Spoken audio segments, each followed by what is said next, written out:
Good morning, good afternoon, good yeah, blah, blah, blah. You know, we're doing a show to celebrate the 10,000 plus subs. I'm not going to edit that out. Let's run with that. We'll go with it uncut, unedited, blooper filled, if you will. Wherever you're tuning in, thank you for tuning in. It's because of you that our channel has continued growing. We're at over 10,000 subs and we are growing fast. People are being edified by the material. People are loving the Catholic material. People are loving in general the defense of the ancient apostolic Christian faith. And I'm having a blast presenting videos for you all, doing rebuttals, doing debates.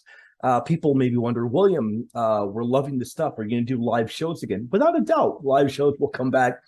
But I am working on a lot of stuff, working on a ton of stuff, working on some new books, preparing for multiple debates. I've got many debates before the year ends, God willing, and preparing for a lot of new material for you all. And this weekend, I think, right, is we're going to be debuting those videos from that Catholic conference, and we have the roundtable next week.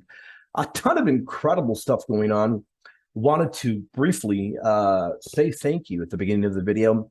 Before we hit that beautiful intro music, a little bit long, but you all have, I've listened to the feedback and you all have told me you've loved it. It helps you relax and it helps you prepare for the amazing defense of our apostolic Catholic faith before. Y'all love it, so I'm going to keep playing as long as y'all keep loving it. And I want to say thank you from the bottom of my heart. 10,000 subs. Wow. Incredible. Of course, I left my channel dormant for a very long time, was not utilizing it, did the majority of my material, the majority of my stuff I was doing in radio debates before YouTube debates became a thing. Radio debates, in-person debates, and then YouTube debates became a thing, and I did the majority of my stuff over at Reason and Theology. I do the majority of my stuff here now. If people may be wondering, William, why no more Reason and Theology?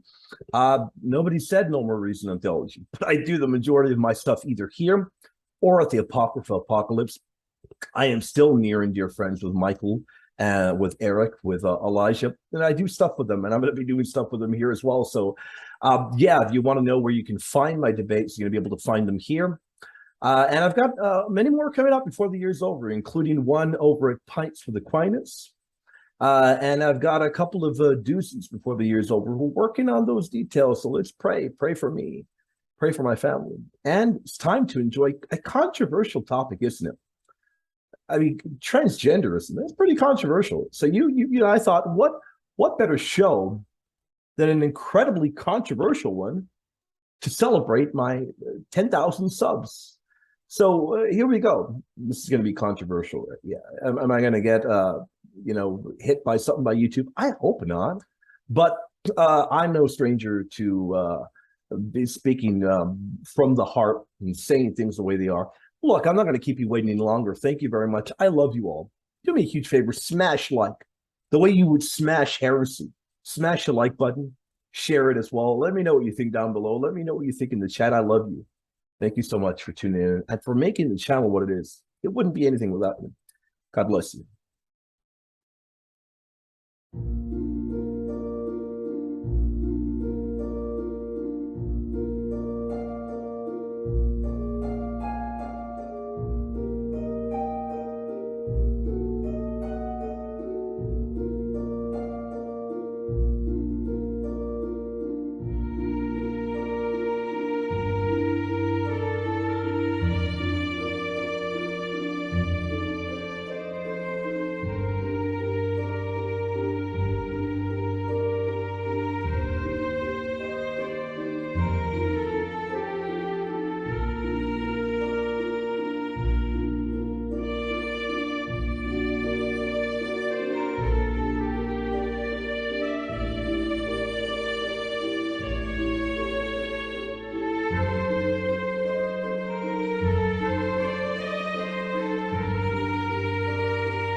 And here we are. I am joined again by my dear brother, my dear friend, Karlo Broussard, and from Catholic Answers. And really thrilled to be here because, in particular, by the time this show airs, which it'll be airing tonight, we're filming right now in the afternoon, it'll be airing tonight on Wednesday.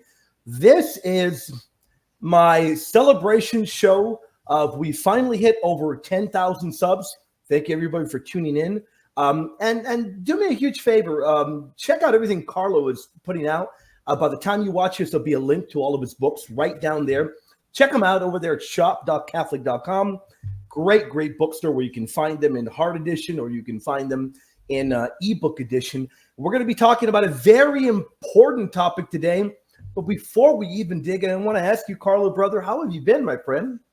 Yeah, I've been doing well, William. Doing great, man. Just writing away, working on my dissertation for my PhD in philosophy. I've been doing that the past few days, kind of zoned in. But now, currently, I'm getting ready for our Catholic Answers conference. Wow. So starting tomorrow, all the way until Sunday, we have our, let's see, is it 6th, 7th annual? Can't remember exactly which year it is. Well, no, I've been here 7 years. So it's 9th annual. Wow. 9th annual Catholic Answers Conference in San Diego. So our theme is the Eucharist. Yeah. And my talk will be Are Catholics Wrong about John 6. So basically ripping from my new book, Meeting the Protestant Response, How to Answer Common Comebacks to Catholic Arguments, where I'll be looking at what Protestant apologists say in response to the common classic Catholic argument in John 6, from John 6, about Jesus' words, eat my flesh and drink my blood. You know, what do Protestants say in order to refute our interpretation of that text and our use of that text in support of the real presence of our Lord and the Eucharist? So that's what my talk will be about. So getting ready for that. It's going to be a lot of fun. Now, Karlo, one thing I'd like to mention, and the reason I mention it is to put a plug in for everything you've written and the future book project we're going to talk about in a moment. But the show we did a show where we covered many aspects of that incredible book you just brought up.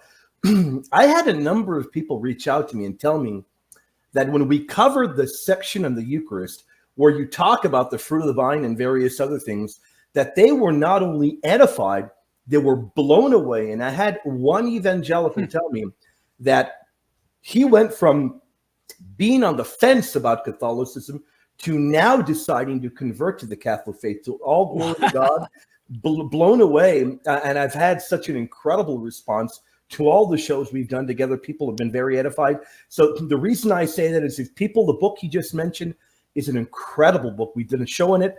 Go out there, get a hold of it. And I also mention that because today we're talking about another book project you got going on, and people pray for Karlo. Pray for his health, pray for his family so he can keep writing. You're really edifying people. Now, this current book project you're working on, can you maybe pull back the veil a little bit? Tell us a little bit about it. Yeah, so it's a manuscript that I've completed, and I'm trying to get it published here at Catholic Answers. It looks like I'll be able to get it through, but they have some pretty stringent criteria here at Catholic Answers, and it's kind of a team effort, and so everybody has to be on board with it. But we kind of like the idea. So we're still playing with it and toying with it. But the idea is captured in a single phrase: relative absolutism.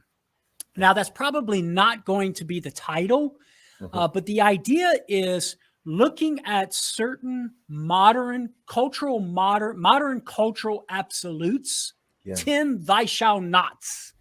Thou shalt not be a white supremacist. Thou shalt not be intolerant. Thou shalt not be a hateful, judgmental bigot. Thou shalt not say he or she, the topic for our conversation today. Thou shalt not be anti-science. Thou shalt not misinform. And so the idea here is to look at these modern absolutes and then unmask them to expose the relativistic thinking that's behind them, or that's embedded in them. Precisely because there is a claim out there among both non-Christian and Christian that relativism is dead. In fact, the way I came across this, William, is I was writing a book on relativism. I was like, I want to write a book on relativism. So I started putting the material together and trying to organize it. And then I came across this claim that relativism is dead. I'm actually by a Catholic individual who was doing a podcast. And the title of the show was The New Moral Absolutism. And so I thought to myself, well, man, I'm writing my book for nothing. I'm not going to have a target audience for my book, right? And so am I going to have to go back to the drawing board? Well, as I started thinking about it and I was assessing these modern absolutes, I was like, well, wait a minute. These aren't really absolutes. These are actually relativistic ways of thinking that are camouflaged or masked by the absolute claim or statement. And so I started looking at them and I came up with 10, which can, once the veil is pulled back, you can expose the relativistic thinking embedded in them. And so that's what I do in the book. I take these 10 modern absolutes, expose the relativism embedded in them, and then, of course, refute the relativistic thinking involved. And one of them, topic for the show, of course, is contemporary gender ideology captured in the modern absolute, thou shalt not say he or she. Now, of course, there's a proper way of viewing that absolute. When you have a biological male who says he is a woman, the proper absolute would be, as I conclude in the chapter in my book, thou shalt not say she. But that's not what's being advocated in contemporary culture. It's more so if a biological male says he is a woman, thou shalt not say he. And so I look at a few contemporary figures, analyze the transgender philosophy, or I should say just contemporary gender ideology and that philosophical thinking that's embedded in these claims, and then articulate it and think through it and show the incoherencies embedded in it. And so I'm sure that's some of the stuff we'll talk about today. No doubt. One thing that I hear very often, Carlo, is that transgenderism is more and more being slowly accepted.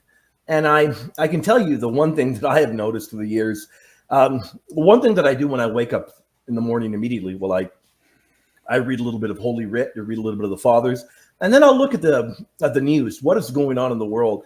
And slowly but surely we have seen the media bending the knee to this kind of movement, and now fully accepting whatever kind of terminology is being put out there by this movement. Let me ask you, to get the ball kind of rolling, what is transgenderism for people that may be saying, okay, well, thou shalt not say she or he, but what exactly is it?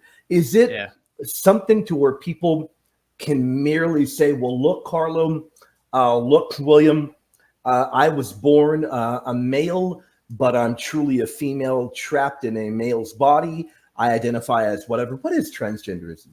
Yeah, well, it's a good question. And it's sort of a bit of a moving target, right? And so it's quite difficult to answer, really, because there has been such a rapid development in contemporary gender ideology. What it is today is not technically what you would call transgenderism in the past. So, for example, getting back to the middle of the 20th century, 1955, 1950-ish, 1955-ish, you have this initial separation between the concepts of sex and gender, which it was relatively harmless to begin with, because gender was just a label that was going to be now used to signify the social norms that were typically associated with a biological male or female, the way a person dresses, the way they do their hair, the certain behaviors that are expected of them within the society. And so that was an initial separation of sex and gender, which, as I said, is relatively harmless. We can get behind the semantics and just ask, what's the reality that our mind needs to be mapping onto? And so you might have somebody transgender just simply in the sense of recognizing, hey, I'm a guy. I kind of like the way women dress and the way they behave. So I desire to be that. And so I want to begin looking and behaving in that way. And that's not quite what we have today, right? So later in historical development, what happens is with Judith Butler in, I think it was her 1999 book, The Trouble with Sex. Yeah. She introduces something new to where sex and gender actually are no longer divorced, but collapsed in on one another. To where she asserts that sex, biological maleness or femaleness, is actually a gender construct. And rather than one's male or femaleness being rooted in biology or sociology, rather it's rooted in psychology, to where the identity or the root of one's identity and what a person is as male or female is actually psychologically based. It's in the interior sense or feeling or inner concept, self-perception of being a male or a female, which is prior to what you are assigned at birth as being a biological male or female, such that in some cases, the doctor simply gets it wrong. He's guessing as to what your gender identity is, the inner sense or feeling of being male or female, and the doctor is simply guessing and sometimes assigns it wrongly because the inner sense or feeling is female for a person, but the doctor has assigned biological maleness. So contemporary gender ideology is not really transgenderism in the sense that I'm a male, I want to be a female, I identify with that way of being, right, a female, and so I want to conform to it. Rather, it's more of I am female, regardless of what the biology, what we read off of the biology, and so that is where we're at with contemporary gender ideology. It's a metaphysical claim here that one is male or female, irrespective of the biological makeup. And so if somebody has the inner sense or feeling of being a female or male, what is called gender identity, that's what gender identity is defined as, that inner sense or feeling of being female, the self-perception of being female. And if that gender identity is somehow not mapping on with the biology, what they perceive to be biological maleness or femaleness, then they will adopt their visible form and demand that people relate to them as they perceive themselves to be, whether male or female. And so, as I point out in the book, I just, there's, our culture is replete with examples, but I think there are a few figures that sort of embody it, right? That sort of capture this gender ideology and this way of thinking, such as now Caitlyn Jenner, Leah Thomas, Jazz Jennings, sort of a younger person, and then Rachel Levine, all of which are biologically male, but all of which claim to be female by way of their self-perception and what they perceive themselves to be with this inner sense or feeling. And so I look at those figures in order to give concrete form to contemporary gender ideology, and then I begin to expose that way of thinking and show why it's flawed. Now, Karlo, let me ask you this. When it comes to a few of those figures, I definitely don't know if the case is for all of them. Caitlyn Jenner, Rachel Levine, Leah Thomas, I don't know if it's the same for all of them, but we know that some of these individuals have gone as far as mutilating themselves. And you now reach a point where this really does, what does this say when these are figures that the media is putting front and center for the world to look at? And not just the USA, I've got very near and dear friends in Germany, in the UK, and they know who these figures are. What is this saying to younger, very impressionable people when they see this? They think this is okay. Is this not problematic, Karlo?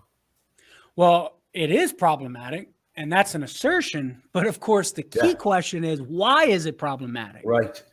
Because if it were okay, and if it was not problematic, well, then of course the culture would be within its rights to accept and celebrate this. And I think that's the key question, William, is that we have to get people to begin critically analyzing what's going on.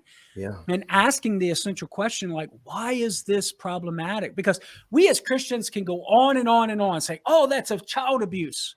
And that's wrong. Absolutely, it's child abuse. And absolutely, it's wrong. And this whole cultural movement, as a Christian, I would say is demonic and is from the pit of hell. But just as a philosopher, I can't just go around saying, hoorah, is wrong and try to shout louder than the other side.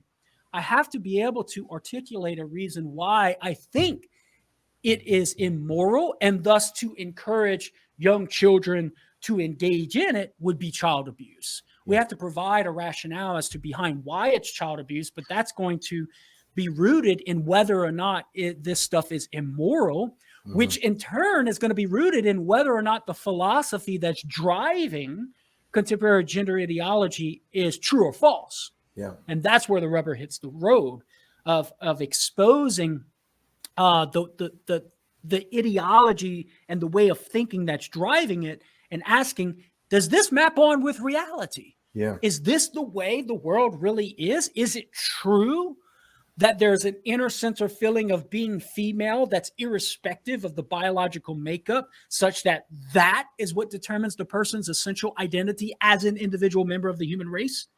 Is that true or false? And that's basically the question that we have to seek to answer. Yeah, I think you do a very, very good job touching upon this. I wanted to bring up one more example. Definitely. To illustrate this contemporary gender ideology, the idea that gender identity, the inner sense or feeling of being male or female, is what determines one's essential identity as an individual member. Consider this. Miss Spain in a Miss Universe contest said this, right? And I can't remember the exact year this was, but she said, I always say, and here's a rating warning for any viewers or listeners, okay? I don't know if there's any kids watching, but she said, I always say, having a vagina didn't transform me into a woman. I am a woman already before birth because my identity is here. And she said that gesturing to her skull. The idea is that her real identity as female is in her mind. It's psychologically based, not biologically. And I think that is a perfect illustration of contemporary gender ideology, which is making a metaphysical claim about the identity. And one last thought, William, it's important to distinguish this form of contemporary gender ideology from, say, someone who says, yeah, I'm a man and I just want to become a woman. Or it's different than somebody who says, yeah, I'm a man and I just like dressing like a woman. Those are different issues that are going to require different lines of thought to respond to. But given the prevalence of contemporary gender ideology and where it's at today, which is involving metaphysical claims about the essential identity of the person irrespective of the body, so what I do in the book in this particular chapter is directed at that target, and the reason why I bring that up, because I wrote a piece for Catholic Answers on transgender philosophy. And so I wrote this piece at Catholic.com trying to articulate, and we can talk a little bit about this, of how transgender philosophy devours itself and is self-refuting. And in the Twitter feed, somebody tweeted back, yeah, well, that doesn't apply to me because I recognize I'm a man and I just like dressing like a woman and acting like a woman. And so it is true that some arguments or some lines of thought aren't going to apply to some versions of transgenderism or contemporary gender ideology, but I'm focused on the one that's most prevalent. Yeah. Now you mentioned one thing in this upcoming incredible book of yours. God willing, it will come out very soon, because I do believe the world needs this book. It's written in a very understandable way. You mentioned this, and I want to post it here. It's a little piece from the book. It says, according to transgenderism, it can definitely determine the reality of what a man is. So if a man and a woman, then what else? Now, Karlo, I want to ask you that, because that does get to, in my opinion, you brought it up earlier, really the heart of the issue. We know there are groups of other individuals. I don't know the proper way to refer to them, but there are groups of other individuals that identify as animals. I know some that identify as cats. Some identify as what they call furries. I don't even know what that is, but I've heard of it. I've been pointing towards it. So does this in turn open the door to pretty much anything else? Yeah, the answer is it does. And it's important, and this is what I do in the chapter of the book, to tease out the relativism that's embedded in contemporary gender ideology, because it indeed, in principle, justifies and leads to these other transisms, you might say, right? So first of all, with regard to the relativism, think about it. Upon first glance, it would seem that contemporary gender ideology is relativism, bottom line, slam dunk. But some people might counter, William, say, well, wait a minute. I never chose to, have this feeling of being a woman. Someone might say, maybe Leah Thomas or Caitlyn Jenner might say, I never chose this. This is just who I am, right? Yep. And this is a feeling or a sort of an inner sense or self-perception that I've discovered. And so it's real. It's not something I'm choosing and determining to be real. It's something I've discovered, and what can be more real than reality itself. Yeah. And it is true in response that there are some who do not wake up one morning and say, oh, I want to be a woman, and so I'm going to be a woman. Right. It is true that some kind of just automatically discover like this feeling that they didn't choose to have. And we can affirm that. But where the relativism comes into play, William, is the judgment by the individual that the feeling is of the kind feeling like a woman, to quote Shania Twain there. Yeah. Feeling like a woman. Yeah. So notice it's a judgment that this feeling I have is a feeling of the kind being a woman, you see? Yeah. And notice there that what it means to be a woman, that's a metaphysical claim, is based on, dependent on the subjective judgment of the individual. And that's where relativism slips in through the door.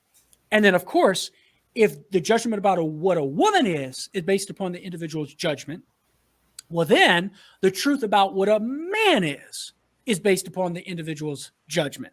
And that's part and parcel of contemporary gender ideology. Well, if what a man and a woman is dependent upon the individual judgment of what a man and a woman is, well, then maybe what race is dependent upon the individual judgment of having an inner sense or feeling of being of another race.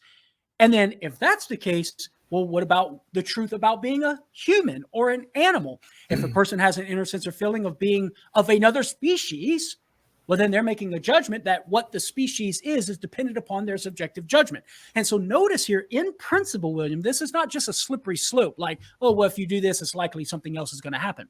The principle involved, the relativistic principle embedded in the contemporary gender ideology is that which allows for someone to judge an inner feeling of being of a different race, the inner feeling of being of a different species, the inner feeling of being disabled. And all of these examples are being of how about this one? The inner feeling of being of a different age. And all of these examples are not beyond the pale. We have examples, formerly known as Rachel Dolezal, but she goes by a new name, Nkechi Amara Diallo, right? So she was a white female who says, hey, I feel like I'm a black woman. And so she dresses like a black woman, fixes her hair like a black woman, takes upon that visible form. And she's admitted in interviews, I feel that I was born with the essential essence of who I am, whether it matches my anatomy and complexion or not. Yep. She says, I didn't choose to feel this way. Which way? Of being black. So notice how she's basing her identity of being black, her racial identity, based on her inner feeling that she's judging to be of the kind feeling like a black woman, right? And then you have Nano from Oslo, Norway, who believes she is of the wrong species. She thinks she is a cat, and this is a real disorder. which is called species identity disorder. This is in the medical journals that's engaged with. And then you also have Chloe Jennings White with a PhD, with degrees from Cambridge. That's right, disabled. So you mentioned that in your incredible manuscript. You mentioned that. You bring that up. Yeah. She has an inner sense of being disabled. So she rides around in a wheelchair with leg braces and has mentioned in public interviews that if she had the money, she would have her sciatic and febrile nerves severed so that she could be paraplegic, right?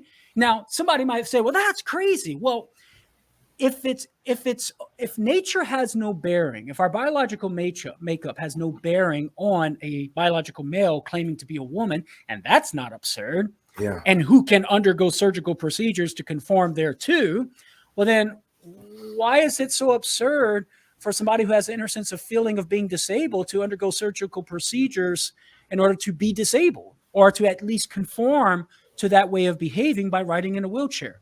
Or somebody who has the inner sense of feeling of being an animal and conforming their behaviors thereto.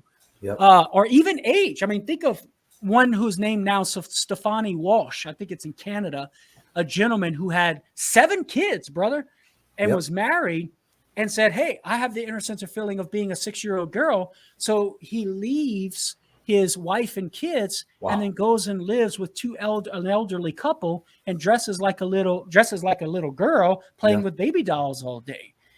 Now, there is in principle no way that one can deny the legitimacy of these individuals behaving based upon their perceived inner sense or feeling of their age, race, species, or their bodily integrity, right? Because the same principles are applied within the contemporary transgender ideology. So it's the relativistic principle that what a man or a woman is and what all these other things are, being dependent upon the subjective individual's judgment, is what allows for all of these other transisms. And if one is going to accept and celebrate contemporary gender ideology and everything that it involves, then they're going to have to accept and celebrate all of these other transisms that I've articulated here. That, without a doubt, is definitely correct. And a lot of those cases are, in fact, I'd argue all of them are bafflingly dangerous, really, really dangerous to read. Absolutely. And threats against what really is real in the real world. It really is unfortunate there, Karlo. One other thing, though, and I know you're the perfect man to ask this question to. One thing that does come up, Karlo, is at times when I dialogue about this particular issue with friends of mine, people that are even very, very loyal attendants to Mass, that are loyal Catholic-going Christians, they'll then ask me, they'll say, well, William, well, okay, I agree with you. I'm completely on board. This is dangerous. This is wrong. But has the church ever said anything about this before? Or is the church silent on this? Can we definitively say that the church is against this? Or is there really just silence when it comes to the church on this particular issue? How would we reply to them in that regard? Yeah, well, if we're looking to sort of church affirmation or negation of this issue, one resource could be the Congregation for Catholic Education put out a document approved by the Vatican entitled Male and Female, He Created Them, towards a path of dialogue on the question of gender theory in education. That came out in 2019. So that's one way we could approach it. Because it's such a new issue, we don't really have a lot of church documentation that would be forbidding it and rejecting it. We're kind of having to tease out certain ideas that are embedded in the contemporary gender ideology, and then ask the question, well, has the church ever condemned those ideas, right? So here's where we get a little bit technical and a little heady, all right? But let's see how we do here. So for philosophical forewarning, so one of the key ideas embedded in contemporary gender ideology is the idea that one's essential identity as an individual human being is in the soul or in the mind, irrespective of the body, which implies that the body and its biological makeup along with its maleness or femaleness, has no bearing on the individual's essential identity as an individual human being. Well, William, that's just perfect mode, cookie cut mode, Cartesian dualism, right? Yeah. That there's what is called a Cartesian assumption in contemporary gender ideology. Getting back to René Descartes, the 17th century French philosopher, who taught that the real self was the res cogitans, the thinking self, the rational part of the human being. And then the body was a separate individual substance, res extensens, or the extended part of the person, right? Which just so happens to be accidentally joined to the real self, which is the thinking self. So it's basically kind of like the idea of a ghost in a machine, or a demon possessing a body, or a driver driving a car, where there's no essential unity between those two things, the rational part and the animal part, the soul and the body. Well, that's basically what's driving contemporary gender ideology. So the question is, well, has the church ever taught us anything that would reject this Cartesian assumption and this view of René Descartes concerning the human person? And the answer is yes. So consider this quote, William, from the 14th century Council of Vienne. It declared, anyone who denies that the rational or intellectual soul is essentially and of itself the form of the human body is to be deemed a heretic. Yeah. In other words, to put it positively, the soul, the rational soul of the human being is the form of the body. That's what Cartesian dualism rejects. That's what the Cartesian assumption rejects, that the soul is not united to the body in a way as form is united to matter. It's two separate substances. No, the church is saying the soul is that principle in virtue of which this material stuff is actually a living human being, Karlo Broussard, right? It's my rational soul. And so that's what we mean. That's what the church means when the church says the soul is the form of the body. And the church is actually putting its stamp of approval, William, on a philosophical view that's inherited from Aristotle. Right. Plato was the philosopher who espoused a view of the human person akin to René Descartes, of the ghost and machine kind of view. Aristotle said, no, the soul is the form of the body, the principle in virtue of which the body is a living human body, which is a living human person. And so the church is adopting that philosophical view. And even the Catechism of the Catholic Church teaches this in paragraph 365. The unity of the soul and body is so profound that one has to consider the soul to be the form of the body. In other words, i.e., it states, it's because of its spiritual soul that the body made of matter becomes a living human body. Exactly what I just said. So the Catechism is giving us a nice synopsis of what we mean when we say the soul is the form of the body, which contemporary gender ideology implicitly rejects. And so this is one way of approaching this issue from the church's perspective and saying the church can't go along with this. Why? Because contemporary gender ideology embraces a view of the human person that conflicts with reason and with what the church has adopted as her view concerning the nature of the human person, the body and soul unity. So that's one way of going about it. And you do provide one thing that I find incredibly helpful is that in your book, you talk about all these issues, and you also provide what you call refutations to a lot of these. Now, let me ask you this. Do you think that there is one particular knockdown, fantastic refutation to transgenderism? Or would you say, you know what, really, William, it's a number of steps you have to utilize, a number of arguments you have to put together in a cogent kind of manner? How would you reply to that if somebody would ask you, Karlo, give me your best refutation to transgenderism? Is there one particular best one? Yeah, I suppose one route that we could take, William, is to expose the incoherencies that are present within this contemporary ideology. And so I'll just share two of them very briefly.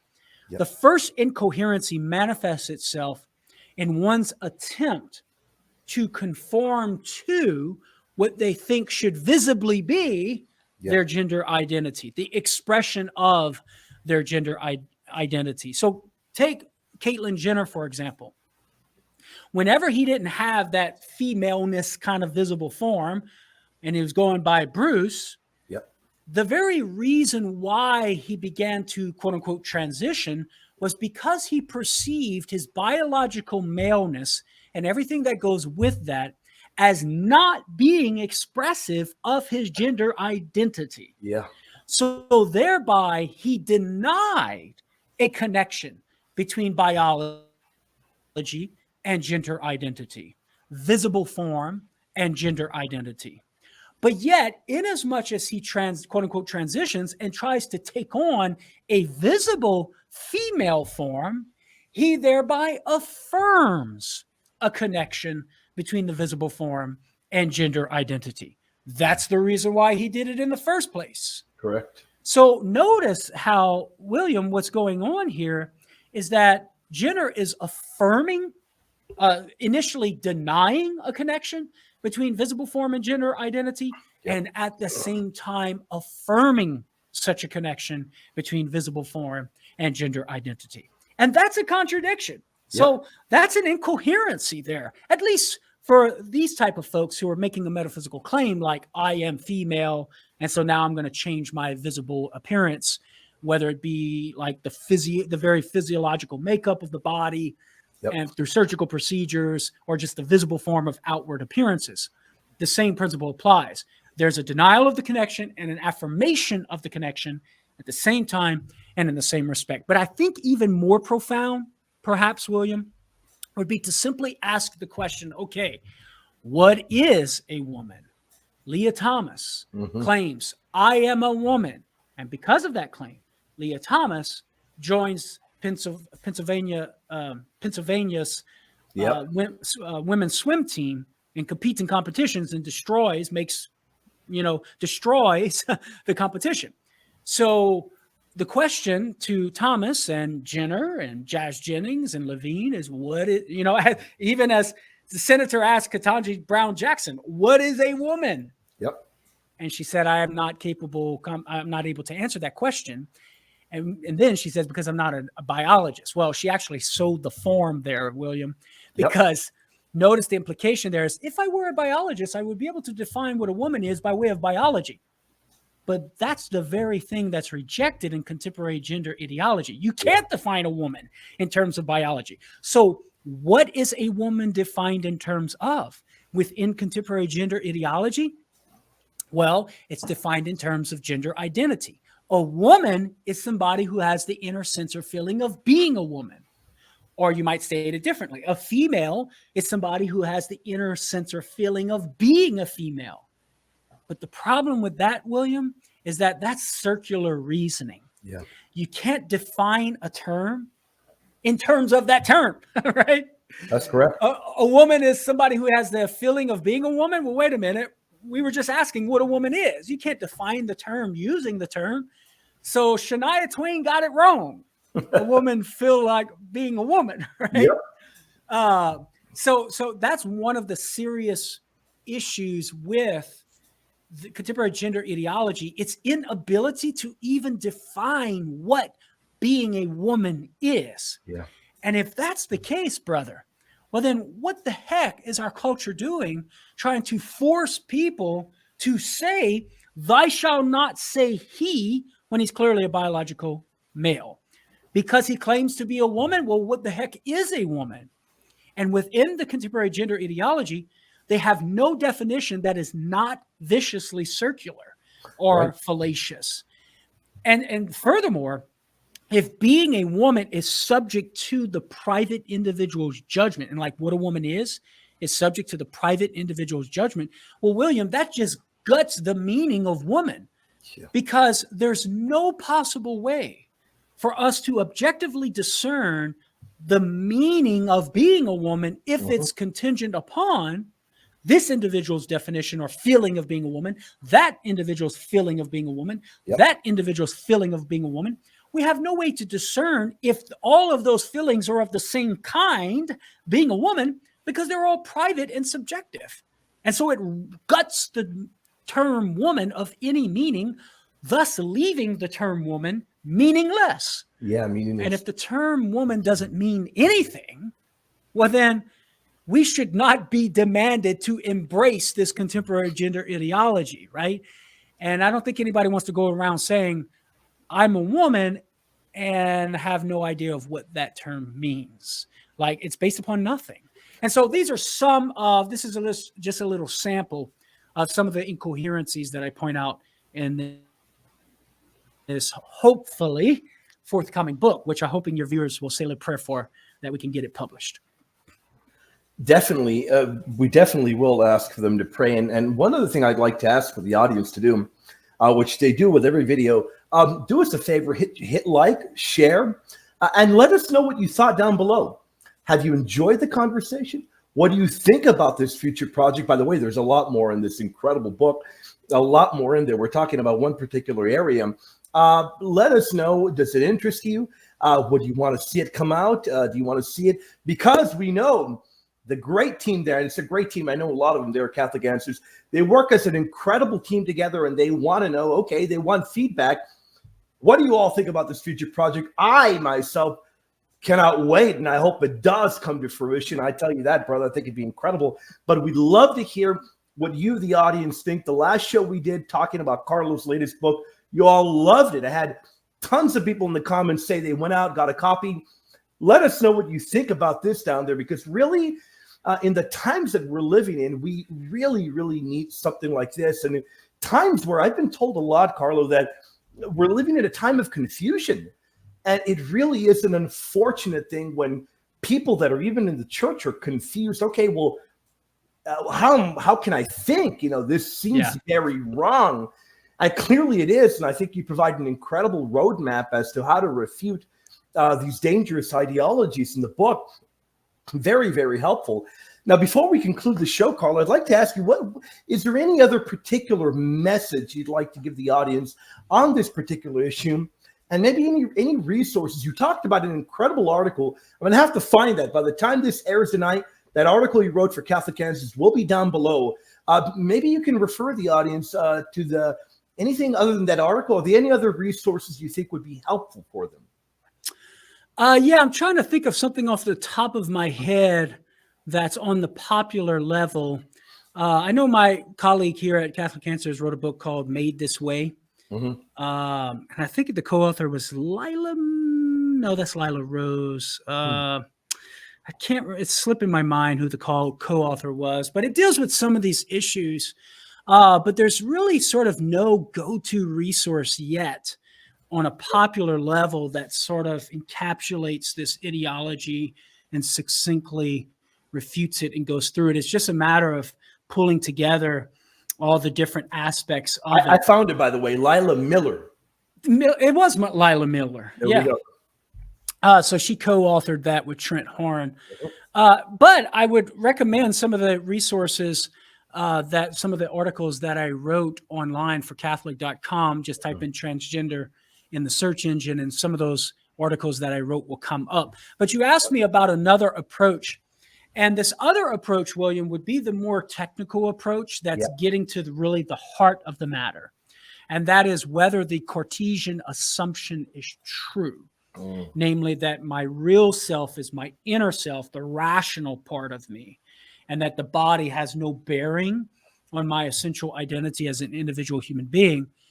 It requires a little bit of philosophical legwork to go after that idea. And to reason to the conclusion that no, the body does have a bearing on my essential identity. Now, there's one sort of simple argument from our own subjective experience, like if we reflect upon ourselves and our own experience of life. St. Thomas actually employs this route or this method, and that is to say, listen, as your viewers right now, I'll just use myself as an example so I can refer from the first person. So as I am listening to you and watching you through the video, it is I who both understands what you are saying, the meaning of your words, and hearing your words. Yeah. Both understanding you're a human being and seeing that you're a human being, right? But it's the same subject of the activity. It's the same subject of the action. It's the same I who is doing both of those things. Yep. The understanding by way of my rationality, my intellect, but my seeing and hearing by way of my body. And so notice how I can only sense you, seeing and hearing you, by way of my bodily powers. But it's not just my eyes that are seeing, William, or my ears that are hearing. It is I who hears and sees. Yeah. And so even from that own inner turning on our own experience, we can see that the body is not something separate from the I and my subjectivity, my identity as an individual person who's acting. The body is essentially related to this individual I that is the subject of the action itself. Just like my intellect, my rational part of me is essential to the same I that's doing all of these activities. And so Aquinas writes this: it is one and the same man who is conscious both that he understands and that he senses. But one cannot sense without the body.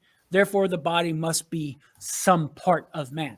And if the body is some part of man, if the body is essential to the I, the individual that's doing the activity of sensing in and through the body, well, then the maleness or the femaleness of the body is going to be essential to the individual person or the I, the subject that's doing the thing, right?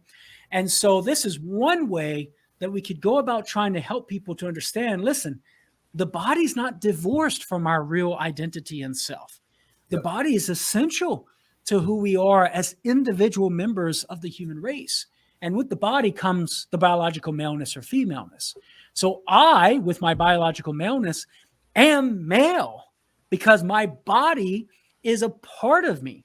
I'm not my body alone, but I'm not my soul alone either. Yeah. The same I, am both body and soul, which are united in the same I.